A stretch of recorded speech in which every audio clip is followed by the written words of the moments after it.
Greetings, this is Sloshworks and welcome to something brand new. This is Endless Legend. This game, I've been playing a little bit. I played it a couple of hours while I was away on my holiday on my laptop at night to practice it so I could kind of show you what was going on. It is kind of a 4X game. You'll see as we go, but it's really pretty. It's got awesome sound, it's beautiful, and it seems really fun. But I thought kind of the best way to get stuck into it would be to play through the introduction in this first game, show you guys around, and then in the next episode we will start a new game. Now, I'm not very good at this game, I barely know how it works, but I do think this is going to be really, really fun. So let's just jump straight into the introduction so we can show you guys how it works. There's something different and interesting about this. I can't really put my finger on it yet, but it really feels fun. It does have a multiplayer thing, so it could very well be something that I could play with Mama Cass or somebody else. Tutorial basics. Welcome to Endless Legend. This game introduction will guide you through the core elements you need to know to play the game. I played through this tutorial, I played a game, and I lost within like 50-60 turns. They destroyed all my cities. Okay, in order to survive on this dangerous world, you will have to build a mighty empire and face powerful foes. Your tale begins here with your first army. It's looking for a good location to settle your first city. Let's click on him. Okay, that is the army panel down there. We only have a single unit, which is a settler, so we need to use that. We can see that we have health points, we have movement points, and we have a vision range. All these things do actually become quite important, and it costs 1 movement point to traverse most terrains. I mean, like mountains and swamps and stuff like that.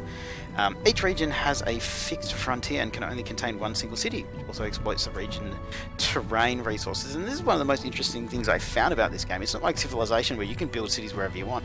Each region literally only supports one city. Some of the regions can be quite big. You'll see what I mean as we go. So terrain resources are food industry, so food like that, little corn thing, industry with a couple of cogs, science with a blue swirly thing, and dust is coins. Basically dust is currency, and if we click on this button down here we can see all of that stuff. We can zoom. It's one of the things I really like about this game is you can zoom all the way out to the point where it almost becomes a top-down board game. We can zoom all the way in. Now, what we need to do is colonize a region. So we're going to click here to colonize. Now,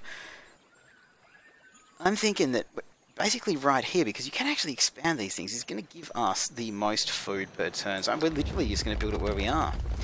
Select your city by clicking on its city center. There we go.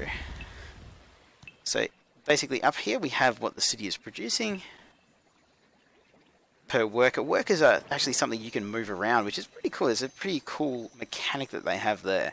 So you can click that and we'll put that on production, but I kind of want that over there on food. I want to put it back.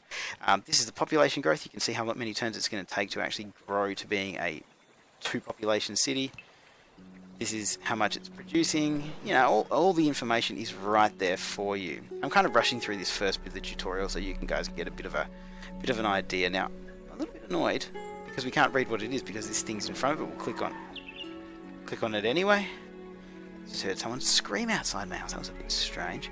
The construction at the top of the queue will use your city industry production for X turns until it is built. So it's going to be 6 turns using this total down here. So we'll keep going. You want to develop your science to get an edge. So our science is up here. We have 4. If you look here, we have 4 ages. 4 ages? 5 ages? 6 ages. I haven't actually made it out of the 3rd age of technology yet, so we are going to pick. We already know the blue circled, and I'm going to pick a seed storage as our first research because that means we will be researching how to grow our city quicker. I actually want to put those over there, but it's not going to let me. This is the problem with the tutorial. There's a lot of reading involved, and I don't want to rush through it too much, but actually let's just read it. The borough streets and expansion construction can now be selected from the list of available constructions. Expansions must be directly placed on the map and can be built several times. For most major factions, every 2 additional city workers makes 1 new borough available for construction. The borough streets enables you to extend your city exploitation area by building a new city district next to the existing one. So basically you can keep pushing out, and say if I put one here, I would get those 3. and you can end up getting 1, 2, it all depends, but once one of these city squares is surrounded completely by burrows or, you know, accessible squares, they actually get upgraded to a second higher level. So we're going to click on the burrows thing, and we are going to put it, I kind of want to take it over there because of that production. So I'm going to put it here. And that's not actually been built yet. As you can see, it's the second one. It's going to take 14 turns to go. It's going to take quite a while. Keep in mind that both spreading your cities too widely or settling new cities causes your city approval to decrease, impacting your food and industry city production. You are really punished for expanding too quickly. Really, really badly. I have noticed in the couple of games I've actually played. So if we hover over the approval bar in the city panel to get more info about the effects, so you can see it here. Plus 60 from approval, plus 5 from palace. We're going to end our turn again. Don't forget that you have a world to explore. Scouting with armies will be your best way to discover the unknown. To create new units and explore the area, you must create unit designs. The unit marine has a unit design in the list of available constructions. There we go. So we're going to build that as well. 2 copies of that there. 2 units are queued, but several turns are required to build. Dust, the most precious resource on Auriga? Auriga hasn't been introduced yet. It is stored at the Empire level and can also be exploited by your cities. Each turn, city improvements already built cost a small amount of dust for their upkeep. The total upkeep of your city improvements is summed up here. So we can go up here. And you can see how much we're losing per turn, but how much, you know, we're earning 19, so it's absolutely fine. So you can see they're negative 10 from city upkeep, which is there. Everything is fine. Note that you'll be able to use the browse button to see these cost details. Dust can also be used to directly buy out queued constructions in order to get them built to the next turn. Note that you can scroll the mouse wheel in the list of queued constructions, as well as drag and drop them to change their priority. Click the buyout button on the 2... Yep. We'll buy out both of them, and your turn when you're ready. Excellent. We have 2 Marines. We're going to dismiss that. You can end up having a lot of notifications up here if you don't pay too much attention. Once a unit is constructed, it is placed in the city garrison. Like other constructions, each unit created consumes a bit of dust for its upkeep. The greyed out units in the garrison are your city militia. They cannot leave the garrison unless the city is under attack. Garrison units, including the militia, are always the last bastion that remains to defend a city against an attack. Your current max garrison capacity is 2 units. This capacity is the same for all the cities and armies within your empire. This max capacity doesn't include the militia and can be increased by unlocking new technologies. You can create new armies from the garrison. So what we're going to do is we're going to select both of them, going to shift click them, click new army. Congratulations, you now have a new army. Consent to explore the surrounding regions. However, you need to limit the number of armies as they also have an upkeep cost that must be paid each turn, just like the upkeep for each unit. This game really does end up being a balance of costs and, I mean, you do need to expand, but if you do it too quickly, you really do open yourself up to being absolutely demolished. As I said in my first game, I was absolutely destroyed. I think it was about turn 50. Auriga has many ruins to search. Any one of them can provide you with rewards, so if you find one, you should try your luck. Ruins tiles that can be searched on the map are shining. It's now up to you to decide when to end your turns. Remember to check out your city construction queues as well as your research queue and any art and army movement before ending turns. As I said, kind of rushing through this. I'm not going to do too much in detail in this so I can actually show you the game, but the tutorial I felt was the best way to get you in. How pretty is this? I do love that you kind of mouse over things and you get all of this information over here on the left about the squares that you're on and stuff like that. And a lot of it really does become important, especially when you take into consideration which race you've gone, but you'll see that as we go. When exploring with your army, white dots indicate the army's path for this turn. Yellow ones are those for the following turns. You can maintain right click while mousing over the map to simulate your path. Your army will move once you release the mouse button. Okay, so if I wanted him to go... I did not know I could... Oh, okay. I'm going to move him to there. I didn't actually look to see where there was any ruins, but can't see any floating around there, so that's okay. We have used them all up. There's a little thing here which is armies without orders. So if you do have any armies that haven't moved, there'll be like a 1 or a 2 or a 3 or a 4 depending on how many you have. Let's go back to Splat and look, we've got founders coming up pretty soon. Buy that. Let's buy that. Let's just buy everything. We Can't really buy that, but that's okay. Let's put something else after it though. Let's put advanced alloys after. Select your army and right click on the map. No, we've done that. So let's go back here now. Please select your army again. Alright, so we'll click that. Can I get out of this, please? Ah, there we go. Let's go here. When standing next to a ruin, select your army and then select right click on the ruins and select search. So basically, we've got us here. It looks to me like I can't see any ruins yet. So I guess we're gonna go up this way. Still can't see any ruins. That's not a ruins, that's a dye deposit. That's an island we can't get off, so I'm gonna go down this way. I don't think no construction is selected in Splat. Alright, so let's make some marines, I guess. Doesn't seem to be anything else we can do. We can just keep ending our turns. We're still looking for these ruins. There has to be some somewhere. So we can say we're going to walk to there with one, and we're going to have a next turn. So we can zoom all the way out. I actually do like this. You can see that he's there. If you zoom all the way out, I don't know why that's not showing up. Sometimes it does. So we'll grab him and move him down. I still can't see any ruins. You'll see them kind of glowing when we do find them though. Okay, so we've got 7 more turns to research our seed storage. None of this is super important because it is a tutorial, and the moment we actually learn everything they want to teach us, they're just going to kick us out anyway. So we're just going to keep moving around. We will eventually find... Ah, there they are! See how they're kind of like, there's a little bit of a gold glow? We zoom all the way out, it's still not showing. So we're going to move up here. What was that? We have completed a moraine, that's okay, we'll dismiss that. Move him over here. Next turn we'll be able to finally search those ruins. If we were doing this in the main game, playing like this, we would have already lost. Okay, so you can see here we have these ruins, temple ruins. The shape and size of this ruin indicate a religious or community purpose. In better shape than some other sites, they are certainly worth investigating. So what we're going to do, we're going to head over there and we're going to search it. If you're using heroes, you actually get a lot more from it. You have a higher chance to get better stuff, as far as I know, and you also earn experience for doing it. Ruins can give you unexpected rewards, or nothing. As you play, you will discover different ways to increase your chances of getting a reward when you search a ruin. Ruins may also give you quests to complete, which will provide additional rewards. Some of them can be a real pain. To explore more rapidly, you may want to split your army by selecting one or several of its units, then right-clicking on the map. You can also use the split army action button once the units are selected. In a similar way, you can choose to merge 2 armies by selecting one army, then right-clicking on another one. You can also use the merge button.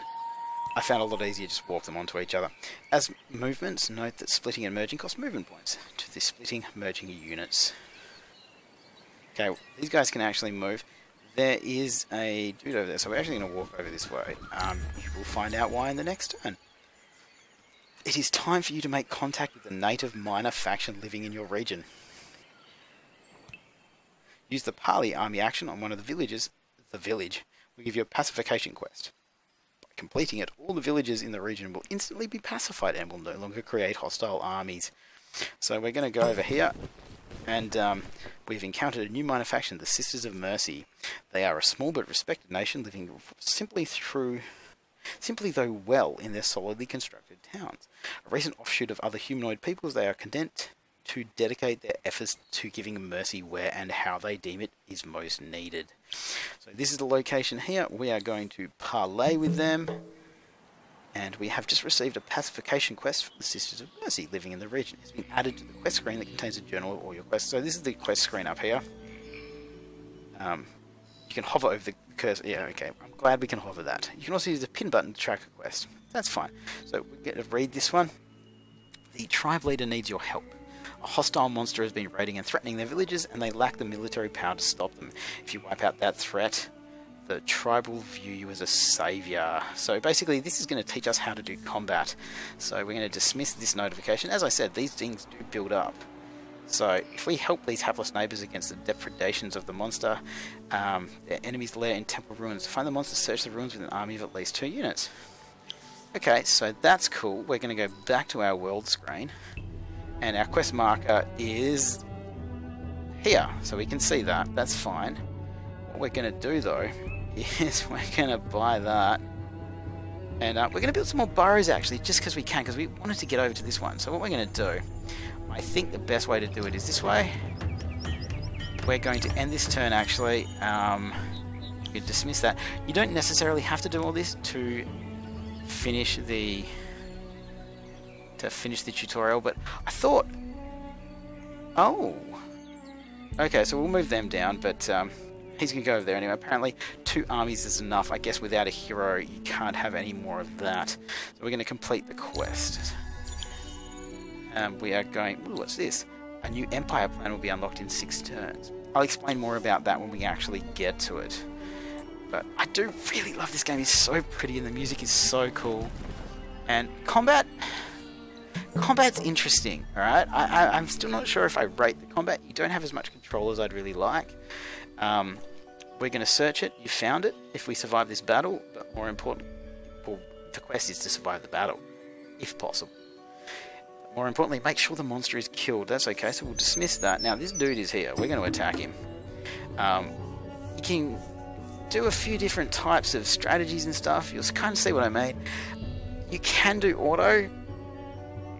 I haven't really experimented with that. We might have to do that as we go along, but I have felt I want control of what I'm doing. But you're going to kind of see what I mean.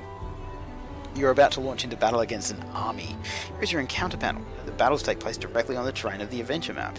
Depending on the balance of power and the terrain of the battleground, you may prefer to play a simulated battle in auto, where the unit movements and attacks are handled by the computer. The default army strategy can also be selected in manual battles. You will be able to set it more precisely unit by unit. So I guess if we were going auto, this would make a much bigger difference. Click on ready to fight. I'm ready to fight, let's go. Now, I do like this. They kind of run around and you can see you are actually on the map that you are walking around, and I do like that. It's a lot different to the way Civilization works things out, and I do kind of dig that. He's scratching his ass. Oh, really? Welcome to the battleground. During the deployment phase, your units spread out from your army's leader's position across the tiles shaded with the colour of your empire. Your opponent's army does the same thing on its tiles. The battleground is delimited by the wide border. You can't go outside this area. All units start by taking the default positions. Your opponent's units' positions are only an estimation and are likely to change when the battle begins. During a battle, note that you can always click in and out of the battleground if you want to manage your cities or give orders to other armies at the same time. So what we're going to do is we're going to select one of them. You can see all their information up here, all of that stuff. And by mousing over any of these things, you do get a very, very informative tooltip on what it actually means. And that's really, really cool. The unit class, infantry, cavalry, ranged, flying or support, determines the way a unit can move and attack on the battleground. Life is the amount of damage the unit can sustain. Attack determines your ability to inflict damage. Really? Defense reduces attack odds. Initiative helps your unit strike first. Damage determines the hit score of a successful attack. And speed determines the number of tiles a unit can move per round.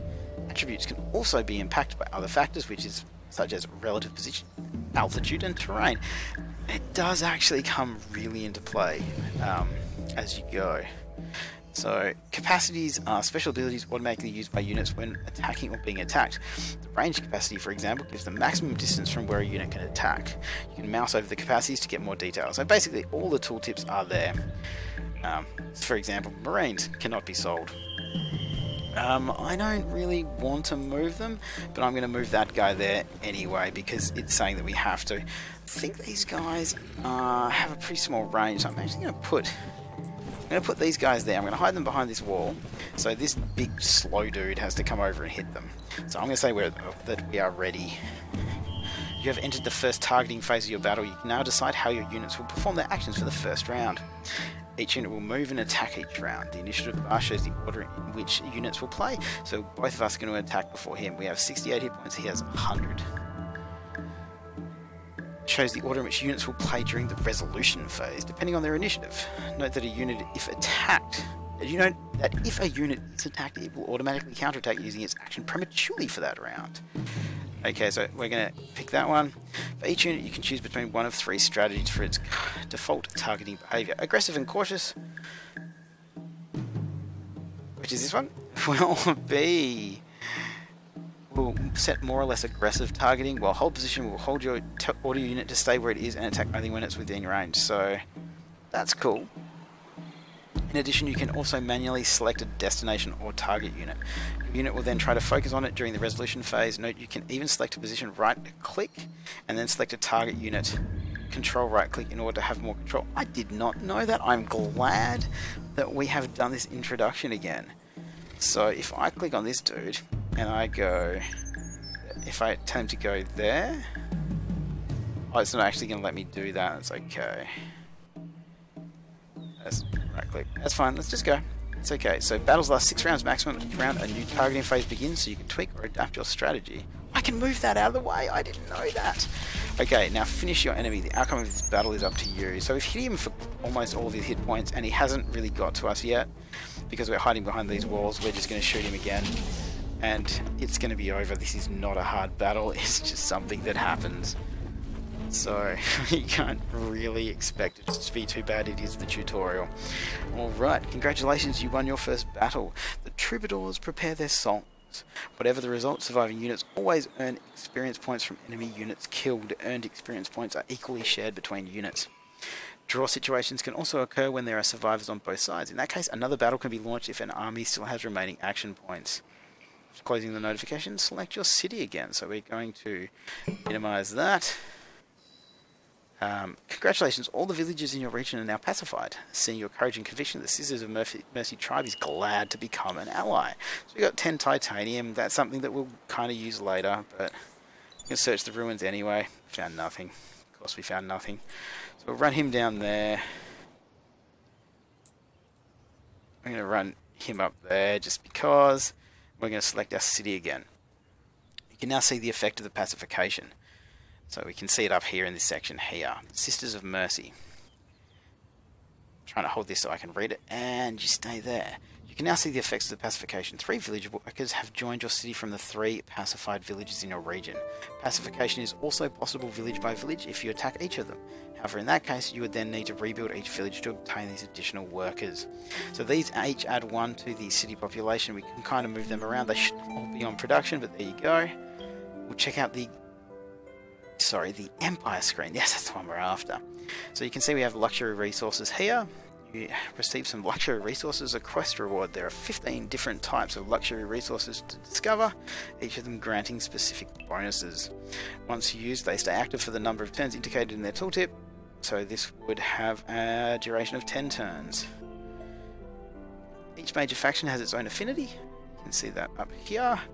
And traits with powers and bonuses specific to them.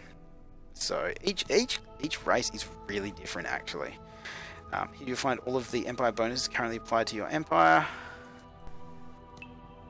Every 20 turns, all the Empires can set at the same time an Empire plan. By spending influence, you can unlock various powerful bonuses that will affect your Empire until the next Empire plan. And this actually can be pretty epic. By opening the stats screen, you'll be able to review your progress and that of other Empires. The screen will also give you more info about the different kinds of victories you can achieve if you mouse over the explanations. Okay, so we're going to assimilate a new minor faction by clicking on this and assimilating it. And now that means that we now get plus 5% health regeneration per Sisters Village pacified. So that's 15% in total. For now, we don't have enough dye resource to activate its effects, so we're going to find more about luxury extractors. So we're going to exit this, go into our city, and we're going to get a dye extractor which can be built up there, and we're going to buy it. Basically, they're like mines. You can... Oh, let's build that one. Because now we own the Sisters of Mercy, we might as well build that. So there we go. We do have an awful lot of... dust. So basically, at the end of the time, we're going to have a whole pile of stuff. So we've actually completed our seed storage, and we're starting to research our advanced alloys. It's not something that's really something we need to worry about. We do now have a extractor on there, so we will be getting some per turn. So that is actually a good thing. We have new unit designs because we have titanium, so we are going to click here. I can see we're starting to get pretty close to 30 minutes to see if we can finish this up. I might have to cut some of this out. Basically, we can go in here, make a new military design. Let's make our Marines a little bit better. We'll select that. And I didn't know about this when I first started, but I'm going to call this... I'm going to call this cannon... Alright, cannon properly. Cannon fodder. And we're going to click on validate. No, because we want to add all this stuff. So we're going to double click all this stuff. No, we're not. It's not going to let me. That's okay. You can upgrade the armor and weapons. You'll see. It's okay. We're going to end our turn. It's fine. There's nothing to build. As you can see with the tier 1 titanium items of the armory, some items also require strategic resources to be spent when the unit is constructed. Items made of strategic resources as well as advanced weapon and armor tiers will unlock as you advance through technology eras. A lot of this stuff really does become active as you're going, as opposed to something that you have the entire time. I don't think... Okay, we'll build that one and that one. Okay, that's cool, that's what we want. That's fine. Then we'll build the stage storage. There we go. We'll end the turn, that's absolutely fine. I don't think there's too much more that it's going to get us to do. We'll dismiss that. It's time to learn more about heroes. Got a few minutes left, let's see if we can get this done. The Academy of Serene, another thing that I'm going to show you a lot as we go. We're going to inspect him. Unlike standard units, heroes can instantly equip new items. As long as they are in the Academy or located within your territory, you can immediately spend the resources required to change their equipment. We can click on the skill tree. He has no skill points left, so we can't actually do anything here. But basically, you can have some heroes running your cities and getting bonuses for them there. We can have other ones that are running around with armies that you can get bonuses with them there. You can now assign your first hero to an army or your city. Once assigned, a defined number of turns must pass before the hero can be reassigned. Note that hero assignment can also be performed directly from a city or an army. This covers the basics you need to know to play Endless Legend. I'm sure you guys are really confused. Let's close that. Let's get out of that. We're going to end this turn. And that is kind of the basics of Endless Legend. It covers like 3% of the gameplay of the game. It gives you a little bit of a good ground to understand how it works, so that as we go, I mean, as I said, I'm not very good at it, but I love it, and I want to learn to be better at it. So I thought, what better way than to play it with you guys. You guys are so good at giving me advice and hints and stuff like that. I hope you've made it through the tutorial. It's always hard getting through tutorials, but I really do think this is going to be really fun to play on the channel. But before I continue, congratulations! You have now learned the basics and are ready to start exploring Endless Legend and Auriga. Many other subtleties and features are waiting for you, especially with all the different major faction gameplay elements to discover. Get ready to battle against other empires sharing the world of Auriga, and good luck! So there we go, guys. That is the basics of Endless Legend. I rushed through it really quickly because I wasn't sure if it was going to go much over 30 minutes. We've managed to get it in under 30 minutes, so I'm going to leave it here. I'll be back in the very next episode with the first one of an actual game. And let's learn the game together. I'm really excited. As always, guys, if you've got any hints, suggestions or comments, please do leave them down below, especially with something like this that I've never really played much before. I'm really excited to get into it, and I know you guys know more about this kind of stuff than me, so please do like, subscribe, all that jazz, and I'll see you guys next time.